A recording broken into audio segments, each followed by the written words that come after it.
이제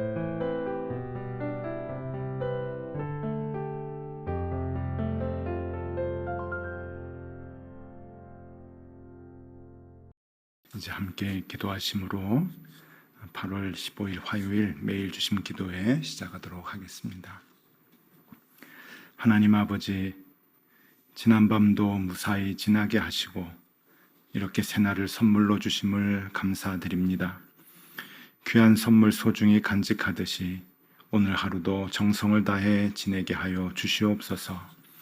특별히 오늘은 광복절 78주년을 맞이하는 날입니다. 이스라엘 백성들에게 애굽에서의 해방을 선물해 주셨듯이 우리에게도 같은 경험을 하게 하신 것 참 감사합니다. 그러나 이스라엘 백성들이 출애굽 사건을 쉬 잊고 하나님을 믿지 않은 것 같이 우리들도 하나님이 주신 광복의 기쁨을 너무 쉽게 잊고 있지는 않는지 되돌아봅니다. 주님, 우리와 함께하여 주옵소서. 이 땅과 함께하여 주시고 하나님께서 이 땅의 역사를 주관하여 주심을 우리가 보고 알고 느끼게 하여 주시옵소서. 하나님 살아계시고 지금도 이 땅을 다스리심을 많은 증거들을 통해 보여주시는데 그 하나님 우리의 두 눈으로 밝히 보게 하여 주시고 우리의 마음을 굳게 하여 주님 의지하게 하여 주시옵소서. 주님, 광복절 기념일에 간절히 기도합니다. 여전히 이 땅은 선과 악의 기준이 뒤바뀌어 사람들의 마음을 혼미케 하고 있습니다. 정치나 경제나 사회나 교회까지도 자기 배를 불리려는 이들이 권세를 잡고 있으며 그리하여 우리 주변에는 아픔과 고통으로 신음하는 자들이 많아지고 있습니다. 하나님의 말씀으로 살아야 할 교회마저도 돈과 만몬과 풍요로움을 섬기며 세상의 가치관을 주님의 자녀들에게 주입하고 있습니다. 주님, 우리를 긍휼히 여겨 주시옵소서. 불쌍히 여겨 주시옵소서. 이 땅의 죄악을 용서하여 주시옵소서. 예레미야를 통해 주시는 주님의 음성을 우리가 바로 듣게 하여 주시고 이스라엘의 죄악을 우리가 똑같이 반복하여 저지르지 않도록 우리를 일깨워 주시옵소서. 오늘도 주님의 말씀을 펼 때 옛날 2500년 전에 이스라엘 백성에게 주신 말씀이 아닌 오늘 나에게 주시는 말씀으로 듣게 하여 주시옵소서. 오늘도 주님의 음성을 두려운 마음으로 받습니다. 주님, 오늘 하루 우리와 함께 하여 주시옵소서. 예수 그리스도 이름으로 기도드리옵나이다. 아멘. 하나님의 말씀 함께 보겠습니다. 예레미야서 20장 7절에서 18절까지의 말씀입니다. 예레미야서 20장 7절에서 18절까지 말씀 우리 한 절씩 교독하겠습니다. 제가 먼저 봅니다. 여호와여, 주께서 나를 권유하심으로 내가 그 권유를 받았사오며 주께서 나보다 강하사 이기셨으므로 내가 조롱거리가 되니 사람마다 종일토록 나를 조롱하나이다. 내가 말할 때마다 외치며 파멸과 멸망을 선포하므로 여호와의 말씀으로 말미암아 내가 종일토록 치욕과 모욕거리가 됨이니이다. 내가 다시는 여호와를 선포하지 아니하며 그의 이름으로 말하지 아니하리라 하면 나의 마음이 불붙는 것 같아서 골수에 사무치니 답답하여 견딜 수 없나이다. 나는 무리의 비방과 사방이 두려워함을 들었나이다. 그들이 이르기를 고소하라, 우리도 고소하리라 하오며 내 친한 벗도 다 내가 실족하기를 기다리며 그가 혹시 유혹을 받게 되면 우리가 그를 이기어 우리 원수를 갚자 하나이다.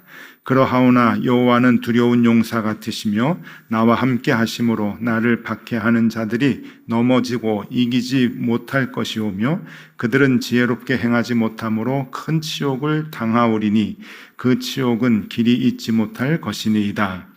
의인을 시험하사 그 패부와 심장을 보시는 만군의 여호와여, 나의 사정을 주께 아뢰었사온즉 주께서 그들에게 보복하심을 나에게 보게 하옵소서.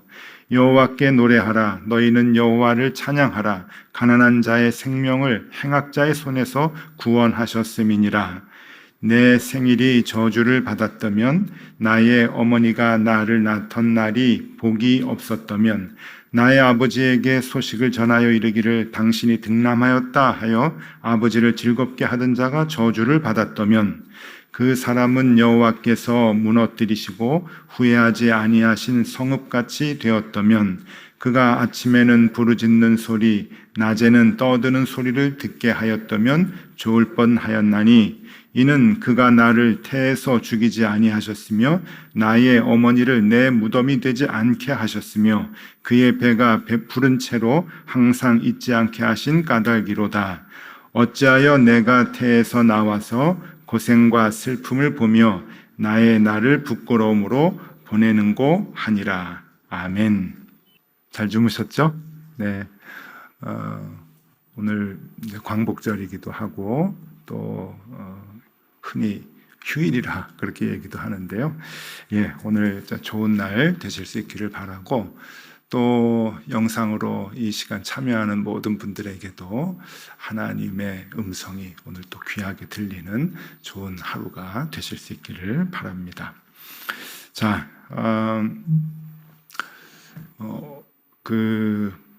하루에 한 가지 단어만 기억하면 좋겠다 말씀을 드리는데, 오늘은 삶이라고 하는 단어를 우리가 같이 생각해 보려고 합니다. 삶, 이제 발음이 잘 안 되는데 시옷의 아이의 리을의 미음, 삶, 우리가 하루하루 살아가는 그 삶을 우리가 좀 생각해 보려고 하는데요. 어려움이 한순간 닥치게 되면 그것을 우리는 뭐라고 하는가 하면은 사건이라고 하고, 혹은 경험이라고도 합니다. 독특한, 특별한 사건, 그리고 특별한 경험을 이제 우리가 갖게 되는데, 그 어려움이 일생에 한두 번 정도라면은 그게 이제 가능하죠. 예를 들어서 이제 우리 젊은 자녀들이 군대를 간다, 아들들이 군대를 간다라고 하면은 그건 경험이 될 수도 있고, 그 아이에게는 하나의 사건이라고 볼 수가 있어요. 군대를 한 번 갔다 오니까. 근데 여러분, 이제 사건, 어려움이 한순간이 아니라 일생이 이어지는 것이다 라고 하면은 그것은 경험도 아니고 사건도 아니고 그냥 삶입니다. 그죠? 아이가 한 2년 정도 군대를 잠깐 갔다 오는 게 아니라 직업군인으로 평생을 군대에 있다 그러면 그거는 경험이 아니죠. 삶인 거예요. 삶. 그래서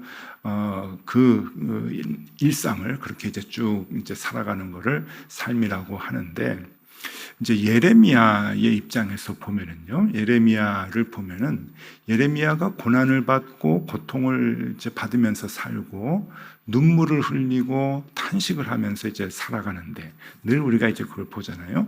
근데 그런 예레미야의 모습은 사건이 아닙니다. 그리고 예레미야에게 있어서 그것은 경험이 아니라 일생이 이어지는 삶이 되었다고 하는 거예요.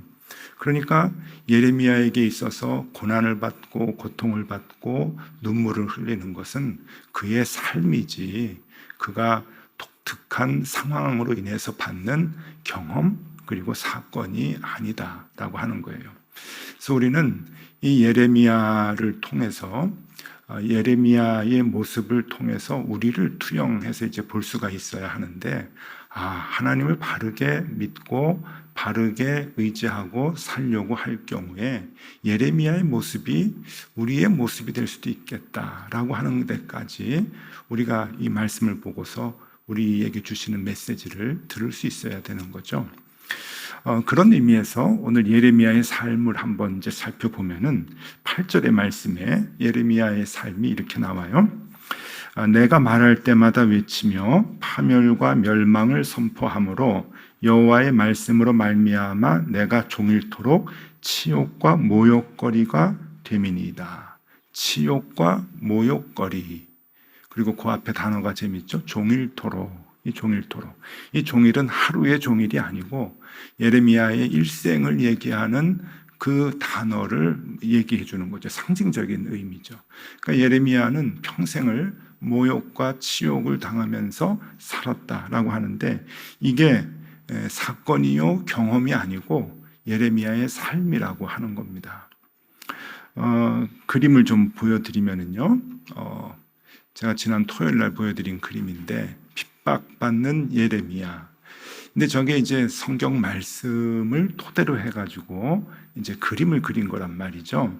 근데 우리가 그 어제 말씀에 봤죠. 어제 예레미야 20장 1절 말씀에 이제 보면은 예레미야가 누구에게서 이제 핍박을 받는가? 물론 왕에게도 받고 백성들에게로부터도 핍박을 받지만 제사장 바수훌에게 핍박을 받는 거예요.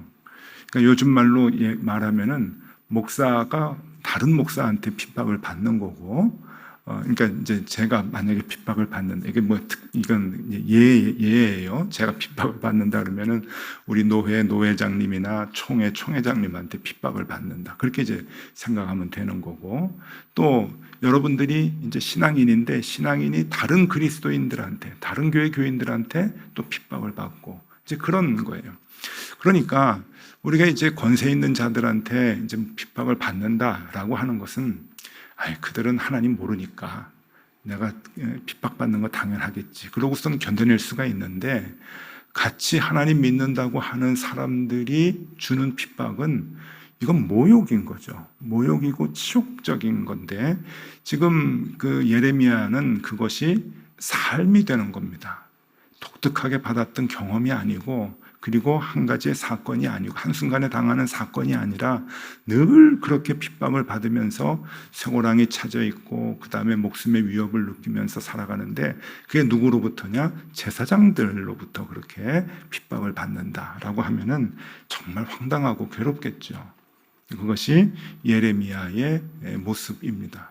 근데 왜 그런 이제 핍박을 받는가? 바르게 살려고 하면은요, 언제나 세상의 가치관과 반대로 가게 되잖아요. 하나님의 가치관으로 살아가는 것, 말씀으로 살아가는 것은 세상의 방향과 언제나 반대가 되어 있습니다. 세상은 돈을 섬기니까, 우상을 섬기니까, 늘 반대로 가니까 이 반대로 가는 것이 세상 사람들은 못마땅한 거예요. 자기네들은 다수인데 이 반대로 하나님의 방향으로 가면서 바른 얘기를 하면은 늘 괴롭죠. 자기네들을 마음을 흔들게 하는 것은 알고 있거든요. 양심이 있기 때문에. 특별히 제사장들은 더욱더 그렇겠죠. 그러니 예레미야가 눈에 가시같이 보이고 제거해야 되는 1순위가 이제 되는 건데 그래서 핍박을 하는 것이고 그래서 예레미야 입장에서는 모욕을 당하고 수치를 이제 당하게 되는 거죠. 자, 이것이 이제 예레미야의 첫 번째 삶이고 또 하나가 있습니다. 또 하나 예레미야의 일생을 계속 이어가는 일상. 그러니까 그 일상이 이어지면 이제 삶인데 무슨 모습인가 하면은 9절입니다. 9절에 내가 다시는 여호와를 선포하지 아니하며 그의 이름으로 말하지 아니하리라 하면 나의 마음이 불붙는 것 같아서 골수에 사무치니 답답하여 견딜 수 없나이다. 이게 또 하나의 예레미야의 삶의 모습인데 이것은 그럼에도 불구하고 하나님을 선포하는 겁니다. 하나님을 선포하지 아니하면 내가 견딜 수 없다라고 하는 거죠. 하나님을 선포하는 게 뭡니까? 입으로 선포하는 것을 얘기하는 것이 아니라 그리스도의 가치관으로, 하나님의 가치관으로 살아가는 거예요. 이 제사장들이 그 당시에 모든 이스라엘의 왕과 이스라엘의 백성들, 그래서 이 악의 카르텔이 형성이 되어 있는데 그 사람들이 살아가지 못하는 하나님의 방법으로 살아가는 그 모습을 고집을 하는 거죠. 그 사람들은 세상의 방법으로 살아가는데 예레미야는 하나님의 방법을 고집하며 살아가는 것 그 자체가 하나님을 선포하면서 살아가는 겁니다. 그러니까 여러분 우리가 전도하는 것, 하나님의 말씀을 선포하는 것은 입으로만 하는 게 아니에요. 더 중요한 것은 우리가 직장에서, 가정에서 하나님께서 가르쳐 주신 방법대로 고집스럽게 살아가는 거죠. 그것이 선포하는 거잖아요. 그러니까 예레미야가 그것을 포기할 수 없다라고 하는 겁니다. 그러니까 예레미야의 삶은 두 가지인데 꼭 기억을 해주세요. 오늘 이제 삶이라고 하는 단어를 기억하시면 되는데 하나님의 말씀대로 살려고 하다 보니까 모욕과 수치를 당한다. 또 하나는 그럼에도 불구하고 하나님의 말씀을 전하지 않고는 견딜 수 없다. 말씀대로 산다라고 하는 거예요. 이것이 예레미야의 삶의 모습이다. 그런데 이제 그 과정을 들여다보면은 괴롭죠. 예레미야도 얼마나 그것이 매일매일 견디기가 힘들고 괴로운지 이 성경 말씀 구절구절에 절절히 이제 나오는데 14절 15절에 얼마나 괴로우면은 이 탄식을 하면서 그 삶을 살아갑니다. 14절 15절 읽어드리면은요, 내 생일이 저주를 받았다면, 나의 어머니가 나를 낳던 날이 복이 없었다면, 나의 아버지에게 소식을 전하여 이르기를 당신이 득남하였다 하여 아버지를 즐겁게 하던 자가 저주를 받았다면. 그러니까 어머니가 나를 낳으신 게 이게 저주스럽다라고 하는 거예요. 우리 지난 그 예레미야 15장 10절에 보면은 재앙이로다 재앙이로다, 어머니가 나를 낳은 것이 재앙이로다, 그렇게 한탄을 하고 있는 모습을 우리가 봤는데 다시 또 반복을 하는 거예요. 왜 어머니가 나를 낳으셨는지, 그리고 나를 낳았다고 왜 아버지에게 그걸 전달한 사람에게 저주가 있다, 나는 이 땅에 태어나지 않는 게 더 좋을 뻔했는데 왜 어머니가 나를 낳아서 이렇게 괴로움을 당하게 하느냐, 이 괴로움이 내 삶이 되게 하느냐라고 하는 것을 지금 탄식하는 겁니다. 혹시 아실려는지 모르겠어요. 그 옛날에 그 시각장애인 가수가 있었습니다. 이용복이라고. 연세가 드신 분들은 좀 아시고 젊은 분들은 잘 모르실 텐데 노래를 참 잘 불렀어요. 저도 이제 어렸을 때 좋아했던 이제 가수인데, 이제 그분이 노래 중에 이제 무슨 노래가 있냐면 히트곡 중에 어머니 왜 나를 낳으셨나요? 라고 하는 노래가 있습니다. 그 중에 이제 가사가 그리운 어머니 왜 나를 낳으셨나요? 하는 게 있는데, 이게 그냥 보통 가수가 불렀으면 별로 감동이 없는데 그 시각장애인 그 가수인 이용복 씨가 부르니까 제 어렸을 때도 그 노래 들을 때마다 제가 울었던 기억이 나요. 너무 이렇게 마음이 안 돼가지고.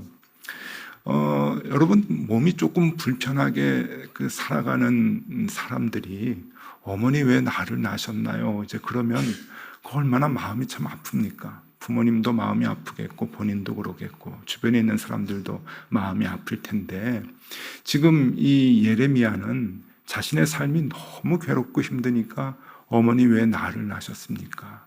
어머니가 나를 낳으신 것이 재앙입니다 라고 그렇게 이제 한탄을 할 정도로 자신의 삶이 그렇게 고통스럽고 아프다고 하는 거죠.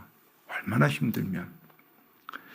자, 정리를 좀 해드리면 예레미야의 삶은 두 가지 모습으로 나온다 그랬죠. 일생이 하나는 모욕과 수치당하는 것 때문에 괴로워했다. 어머니 왜 나를 낳으셨습니까? 할 정도로 괴로워했다. 그럼에도 불구하고 이 예레미야는 하나님의 말씀을 선포하면서 살기로 했다. 그것이 그의 삶이 됐다라고 하는 게 이 두 가지입니다.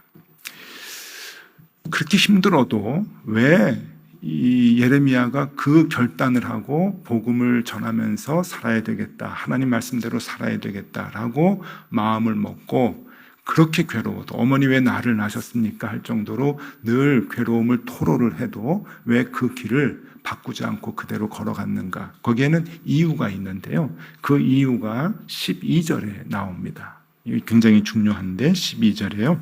제가 읽어드릴게요. 의인을 시험하사 그 패부와 심장을 보시는 만군의 여호와여, 나의 사정을 주께 아뢰어 싸운즉 주께서 그들에게 보복하심을 나에게 보게 하옵소서. 여러분, 이게 무슨 뜻인가 하면은 하나님이 다 보복해 주시기 때문에 나는 견디겠다라고 하는 겁니다. 하나님이 보복해 주신다. 이게 이제 공동 번역으로 보면은 재미있는 표현을 해요. 어떻게 나오냐면 하나님 원수를 갚아 주십시오. 내가 그것을 봐야겠습니다. 그렇게 나와요. 원수를 갚아 주십시오. 내가 보고야 말겠습니다. 내가 봐야 되겠습니다. 하나님이 보복해 주신다. 보복. 이게 보복이라고 하는 단어가 여러분 나쁜 것 같죠? 우리 인간들이 서로 보복하고 그러면은 나쁘게 이제 의미가 전달이 되고 쓰여지기도 하지만, 하나님의 입장에서의 보복은 여러분 창조의 질서의 회복입니다. 그걸 아셔야 돼요. 하나님의 보복은 창조 질서의 회복. 그러니까 뒤바뀌었던 선과 악을 하나님이 바르게 세워주시는 것이 보복이에요. 인간은 다 그것을 하나님이 만들어 놓은 것을 질서를 선과 악을 다 뒤바꿔 놨지만 그러나 하나님은 그것을 바로 잡아 주시는데 그것을 하나님의 시각에서는 보복이라. 예레미야가 그것을 기도하는 거예요. 하나님께서 보복해 주시기 때문에 나는 견딜 수 있다. 견딜 수 있다.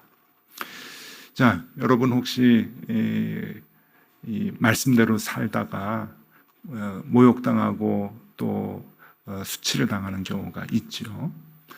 한두 번 당하면 안 됩니다. 삶이 돼야 돼요. 생활이 돼야 돼요. 하나님 앞에서 하나님의 말씀대로 살기로 결단하고 그 말씀대로 살아가면은 힘들어요. 장사를 해도 힘들고 아이들 가르치려고 해도 힘들고 모든 게 다 힘듭니다. 그러면 어떨 때는 모욕도 당하고 손가락질 당하고 손해도 보고 수치도 당하고 이제 그러는데 그게 한순간의 경험이 되면 안 돼요. 그게 우리의 삶이 돼야 되는 거예요. 일상이 돼야 되는 거예요. 그렇게 살면서 손가락질 당하면 여러분 그게 바르게 사는 겁니다. 그 분노할 필요가 없어요. 그리고 우리는 그 삶을 그대로 살아가는 거예요. 그게 전도예요. 남들은 손가락질하고 세상의 방법대로 살아가지 않으니까 우리를 미워하고 우리에게 모욕을 주지만 우리는 그 방법대로 살아가려고 결단하고 그 방법대로 힘들어도 고집스럽게 살아가는 것이 전도고 선교인 거죠. 그걸 이겨내고 그 길을 걸어가야 되는 거예요. 그런데 이제 그러다 보면 그리운 어머니 왜 나를 낳으셨나요? 라고 하는 탄식이 우리에게도 나옵니다. 왜? 힘드니까. 그러나 그것을 이길 수 있는 힘이 무엇인가? 하나님께서 보복해 주시기 때문에. 이 보복은 나쁜 단어가 아니라고 했죠. 하나님께서 바로 잡아 주신다는 거예요. 그러니 우리는 그 소망을 갖고 이 길을 갈 수가 있는 거고 이겨낼 수가 있는 거겠죠. 오늘 아주 중요한 원리를 우리가 같이 배웠습니다. 자, 정리해 드릴게요. 그리스도인의 삶이란 무엇인가? 삶 두 가지 기억해 주세요. 삶은 경험이 아니라고 했습니다. 한순간의 사건이 아니에요. 매일매일 우리에게 오는 일상의 모습이 삶입니다. 첫 번째, 세상에서 치욕과 모욕을 당하는 삶. 세상에서 손가락질 당하지 않으면 여러분 신앙생활 잘못하고 있다고 생각하시면 돼요. 억울한 일이 있다. 예수 믿으면서 손해보는 일이 있다고 해야 그것이 자주 있어야 내가 제대로 신앙생활을 하는 겁니다. 그러니까 세상에서 치욕과 모욕을 당하는 삶이 우리의 삶이다 하는 거고 두 번째, 그럼에도 불구하고 복음을 전하며 사는 삶. 그럼에도 불구하고 그 길을 계속 가는 걸 얘기하는 거예요. 여러분 이것이 우리의 신앙이 되면 좋겠습니다. 그리고 우리의 삶이 되면 참 좋겠습니다. 자, 그래서 우리가 또 힘을 얻을 수가 있어요. 아, 내 혼자 손가락질 당하고 살지는 않는구나.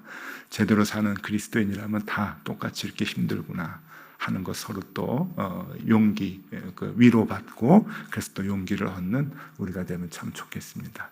예레미야의 삶을 우리도 본받아서 그 삶을 우리가 쫓아가는 저와 여러분들이 다 되실 수 있기를 바랍니다. 기도하겠습니다.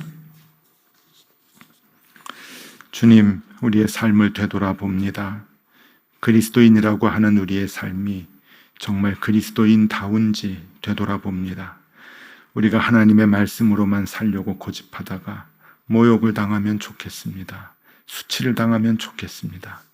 우리가 주님 따라 살다가 주님의 상처가 우리에게도 남으면 좋겠습니다. 그것을 기쁨으로 여기게 하시고 자랑으로 생각하게 하여 주시옵소서. 그리스도 예수로 인하여 손해보고 욕먹는 삶이 익숙해지게 하여 주시고 그것이 우리의 일상의 모습이 되어 삶이 되게 하여 주시옵소서. 주께서 그런 자녀들을 꼭 반드시 세워주신다 하셨사오니 그 믿음 갖고 오늘도 승리하게 하여 주시옵소서. 예수 그리스도 이름으로 기도드리옵나이다. 아멘. 함께 기도하시겠습니다.